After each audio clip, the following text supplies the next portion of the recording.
మహాగణపతిం మనసా స్మరామి మహాగణపతిం మనసా స్మరామి. Dear creations family అందరికీ నా హృదయపూర్వక ధన్యవాదాలు. అలాగే ఈ యొక్క వారం మార్చ్ ఎండింగ్ 29వ తారీఖు నుంచి ఏప్రిల్ 4వ తారీఖు వరకు కూడా ద్వాదశ రాశుల వారికి సంబంధించి రాశి ఫలాలు, ఈ యొక్క వార ఫలాలు ఈ వారానికి సంబంధించి ఎలా ఉండబోతున్నాయి అంటేనే చూద్దాం. ఈ వారం మేజర్ ట్రాన్సిటల్ చేంజ్ విషయానికి వస్తే కుజరాహుల యొక్క యుతి ఏదైతే ఉందో మనం మదపట ఏనుగుతో పొందుస్తామో ఈ కుజరాహుల యొక్క యుతి ఇన్ జనరల్లీ మొత్తానికి శుక్రవారం నుంచి కుజుడి యొక్క స్థానం మార్పు మీన రాశిలోకి జరుగుతోంది. లాట్ ఆఫ్ కంజంక్షన్ ఇన్ కుంభరాశి. 5 గ్రహాలు కుజుడు, రవి, శుక్రుడు, బుధుడు, రాహుతో పాటు జనవరి నుంచి నెమ్మదిగా ఫిబ్రవరికి మొత్తం టోటల్గా కంజంక్షన్ యొక్క పవర్ ఎలా ఉందో మనం చూసాం. ప్రపంచవ్యాప్తంగా ఎంత అల్లకల్లోలం చేసాయో రాహుతో కలిసిన ఈ కుజుడు, రవి, మిగతా గ్రహాలు పంచగ్రహ కూటమి అక్కడ కలవటం. So Rahu is the గ్యాసీ planet ఎప్పుడైతే ఫైరీ ప్లానెట్స్ కలిసాయో సో ఇక్కడ మనకి దానికి సంబంధించిన రిజల్ట్సే బయటకు వచ్చింది. ఎట్ ద ఎండ్ మొత్తానికి కుజుడు కూడా ఈ యొక్క వారాంతానికి శుక్రవారానికి మీనరాశిలోకి సంచారం అవుతున్నారు. ఇక మిగతా గ్రహాల విషయానికి వస్తే మేషరాశిలో శుక్రుడి యొక్క సంచారం, మిథున రాశిలో గురుడి యొక్క సంచారం, అలాగే సింహరాశిలో కేతువు యొక్క సంచారం, కుంభరాశిలో కుజుడు, అలాగే బుధుడు, రాహువు గోచారంలో ఉన్నారు.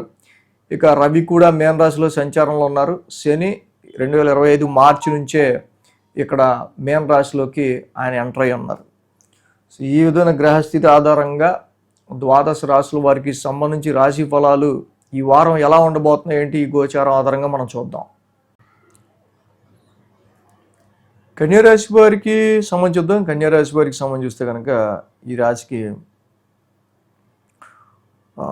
షష్టమ స్థానంలో కుజుడు, షష్టమంలో బుధుడు, షష్టమంలో రాహు, అష్టమంలో శుక్రుడు, మొత్తంగా 4 గ్రహాల యొక్క అనుకూలత కన్యారాశి వారికి బాగా ఇక్కడ యోగిస్తూ ఉంది. అదేవిధంగా 11, 12, 1, 2 స్థానాల మీదుగా చంద్రుని యొక్క సంచారం కూడా ఉంది. ఆదివారం, బుధ, గురువారాలు 3 రోజులు కూడా ఈ రాశి వాళ్ళకి అనుకూలంగా ఉంది. మెయిన్గా ఈ కన్యారాశి వాళ్ళకి సంబంధించి మనం చూసినట్టయితే కనుక ఇక్కడ లాభస్థానం నుంచి చంద్రుని యొక్క సంచారం ఉండడం, అది ఆయన ఓన్ హౌస్. యాక్చువల్గా లాభస్థానంలో చంద్రుడి యొక్క అనుకూలత చాలా వరకు ఆయన ఓన్ హౌస్ కాబట్టి వెరీ ప్లెజెంట్ నెట్వర్కింగ్. అదేవిధంగా నెట్వర్క్లో ఉన్న వాళ్ళందరినీ కూడా వెరీ స్మూత్గా హ్యాండిల్ చేసుకుంటా టీంలో ఉన్న వాళ్ళని కావచ్చు, టీమ్ లీడర్స్ని కావచ్చు, ఈవెన్ నెట్వర్కింగ్ కావచ్చు.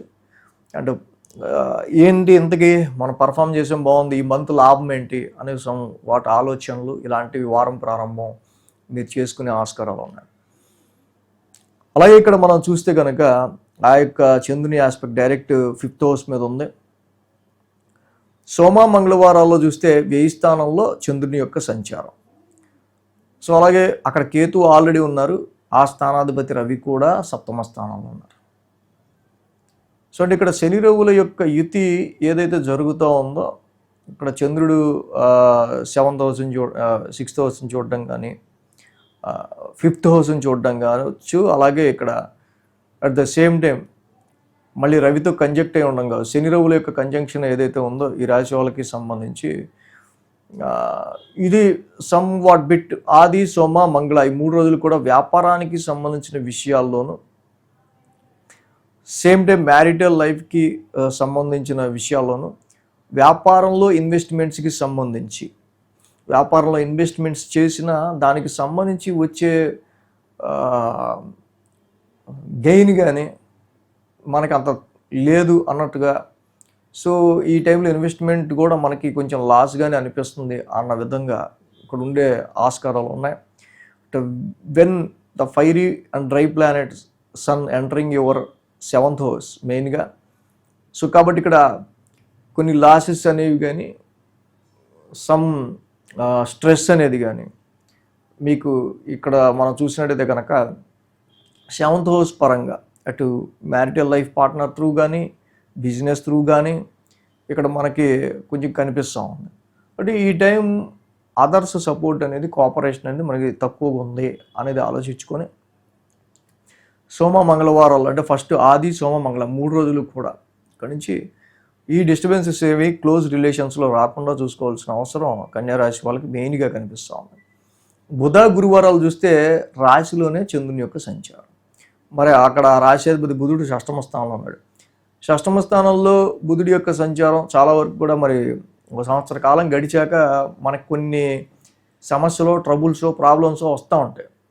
సో ఓకే, ఇది ఎప్పటి నుంచో ఉంది, దీన్ని వదిలించుకుందాం అన్నట్టుగా కొన్ని సమస్యలకి ఎండి పెట్టడానికి కానీ, వాటి మీద ఓవర్కమ్ అవ్వడానికి కానీ ఈ బుధ గురువారాల్లో రాశిలో చంద్రుడి యొక్క సంచారం, అలాగే షష్టమ స్థానంలో బుధుడు కూడా అక్కడ యోగిస్తాడు కాబట్టి మీకు ఇబ్బంది కలిగిస్తున్న సమస్యలు, ఇష్యూస్ వాటి మీద ఓవర్కమ్, అది శత్రువుల ద్వారా కావచ్చు, కాంపిటీటర్స్ ద్వారా కావచ్చు, వాళ్ళని అధిగమించడానికి చేసే ప్రయత్నాలు బుధ గురువారాల్లో మనకు కనిపిస్తూ ఉన్నాయి.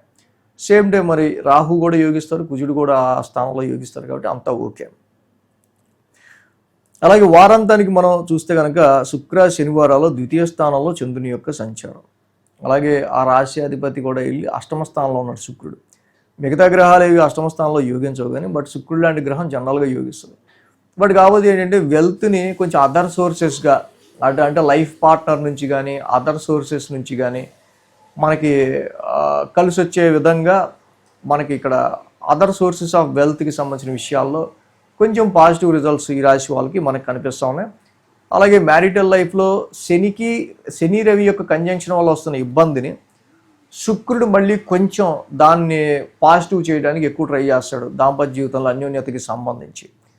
ఈ రాశికి మెయిన్గా మరి శని రవుల యొక్క కంజంక్షన్ సప్తమ స్థానంలో, ఇది మాత్రం కొంతవరకు వ్యాపారానికి, మ్యారిటల్ లైఫ్కి, సమ్ క్లోజ్ రిలేషన్స్కి సంబంధించిన విషయాల్లో ఒక డిస్టర్బెన్స్ని క్రియేట్ చేసే విధంగానే ఉంది. కాబట్టి శని రవుల యొక్క కంజంక్షన్ ఇక్కడ మెయిన్గా మనం ఈ రెండిటికి నీలాంజన సమాభాసం చదువుకోవటం, జపాకుసుమ సంకాసం చేసుకోవటం, ఈ 2 నవగ్రహ శాంతి మంత్రాలు చేయటం, శివాలయ దర్శనం చేసుకోవటం కూడా చాలా మంచిది. శివాలయ దర్శనం డైలీ చేయటం వల్ల శనికి రుద్రుడు, రవికి కూడా పరమశివుడి అధిదేవత కాబట్టి శివాలయ దర్శనం చాలా విషయాల్లో ఈ రాశి వాళ్ళకి మంచి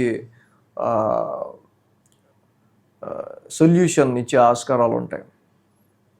ఈ వీడియో కనుక మీకు నచ్చినట్లయితే లైక్ చేయండి, షేర్ చేయండి. మరిన్ని అప్డేట్స్ కోసం సబ్స్క్రైబ్ చేయడం మాత్రం మర్చిపోకండి.